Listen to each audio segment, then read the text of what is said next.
Salut à tous, je vous espère bien portant. Aujourd'hui, nous entamons le dernier atelier de notre formation qui n'est nul autre que l'atelier DME Kinematics.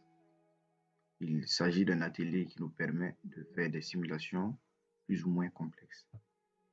Le processus de simulation sur CATIA passe par plusieurs étapes, commençant par l'assemblage, parce qu'on ne peut pas étudier le mouvement d'une pièce isolée.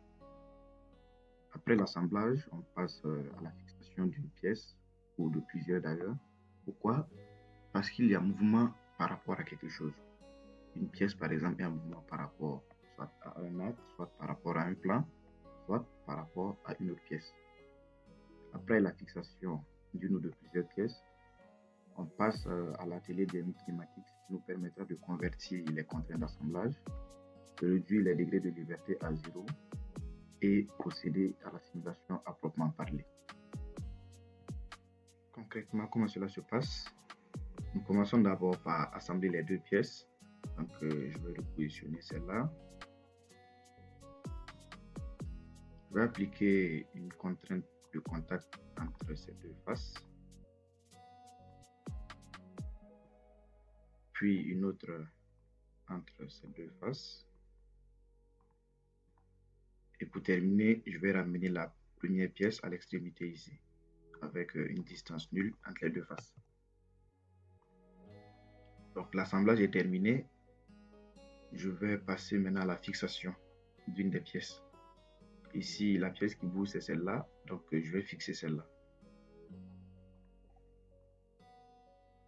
Bien, ça, c'est fait. Mais on aura un problème si on commence la simulation à cette étape. Pourquoi?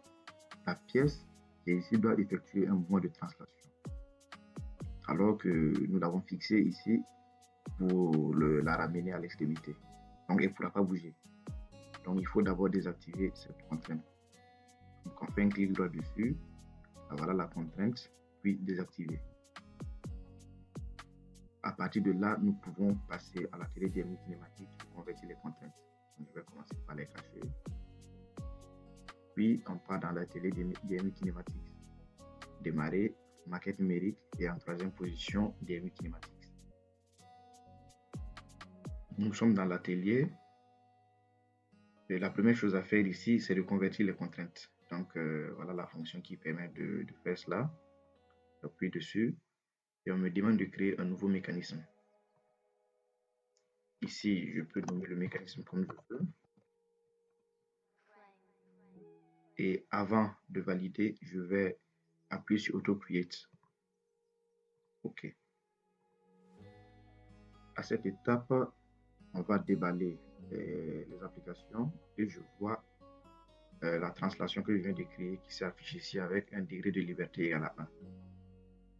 Donc, ce qui reste à faire, on va désactiver ou libérer ce degré de liberté pour avoir un 0 ici. Donc, je continue le déballage et voilà le mouvement ici. Qu'est-ce que je fais? Je double-clique sur le mouvement et on a un tableau qui s'ouvre ici. Je commence par cocher cette case, dit que c'est un mouvement suivant une certaine longueur. Ça, c'est pour l'extrémité ici, je mets 0. Et là où la pièce va s'arrêter, je mets 300 mm. On me dit déjà que le mécanisme est prêt à être simulé. OK. Je peux déjà lancer ma simulation, mais j'ai pour habitude de vérifier mes valeurs avant de simuler. Il y a une fonction ici qui permet de faire des simulations avec des commandes. Et à partir de là, on peut vérifier. Donc, la pièce bouge en fonction de mon curseur. Je vérifie que ça ne déborde pas.